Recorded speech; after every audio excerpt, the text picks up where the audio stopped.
आगे लेखक बताते हैं, कुछ समय बाद लेखक मैसूर की यात्रा पर गया। वहाँ से उसने 8-10 चित्र, कांसे की मूर्तियाँ, सिक्के तथा रामेश्वरम से ताड़पत्र पर लिखी पोथियाँ ली। इसीलिए लेखक खुद ही अपनी आत्मकथा में कहते भी हैं कि वो कहीं से भी खाली हाथ नहीं लौटते।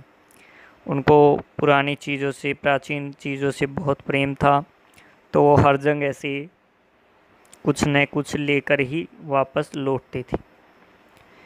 इस प्रकार लेखक ने 2000 पाषाण मूर्तियाँ, 5-6 हज़ार मरीन मूर्तियाँ अर्थात मिट्टी की मूर्तियाँ, कई हजार चित्र, 14,000 हस्तलिखित पुस्तकें, हजारों सिक्के, मनके, मोहरे आदि एकत्रित की। अब संग्रहालय का भवन छोटा पड़ने लगा था, क्योंकि लेखक ने बताया है उनके पास इतनी सारी चीज़ें, इतनी प्राचीन चीज़ों का संग्रह हो गया था कि उनके पास संग्रहालय का वो भवन छोटा पड़ने लगा था। अब छोटा पड़ने लगा तो उनको और किसी अन्य जगह पर और किसी स्थान की भी आवश्यकता होने लगी। अलग भवन बनवाने के लिए अधिक धन की आवश्यकता थी। लेखक ने बोर्ड तथा संयुक्त प्रांत की सरकार की मंजूरी से संग्रहालय निर्माण कोष बनवाया। इस कोष में 2 वर्ष में ही, 2 साल के अंदर ही 2 लाख रुपए जमा हो गए।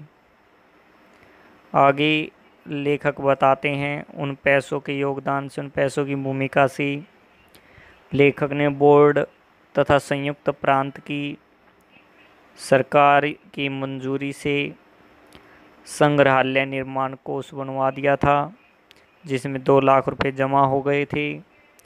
अब इन्होंने डॉक्टर पन्नालाल के सहयोग से कंपनी बाग में एक भूखंड मिल गया। लेखक ने भवन निर्माण के लिए पंडित जवाहरलाल नेहरू से शिलान्यास करवाया और भवन पूर्ण हुआ।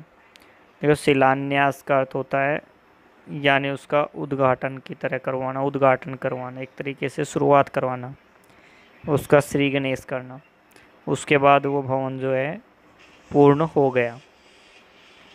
अंत में लेखक अपनी आत्मकथा के कच्चा चिट्ठा के अंत में लेखक उन सभी लोगों का धन्यवाद करता है जिन्होंने इस संग्रहालय के निर्माण में सहायता की।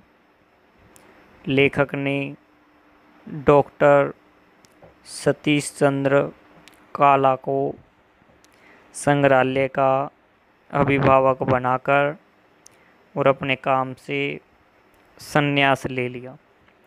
इस प्रकार इस आत्मकथा में कच्चा चिट्ठा, जिसका नाम है, कच्चा चिट्ठा का अर्थ होता है अपनी सभी तरह के रहस्यमय परतें खोल देना। तो इसमें लेखक ने अपनी बारे में किस तरह से उन्होंने संग्रहालय तैयार किया था, इन चीज़ों का वर्णन इस पाठ में किया था। उम्मीद करते हैं आपको अच्छे से पाठ समझ में आया होगा। धन्यवाद।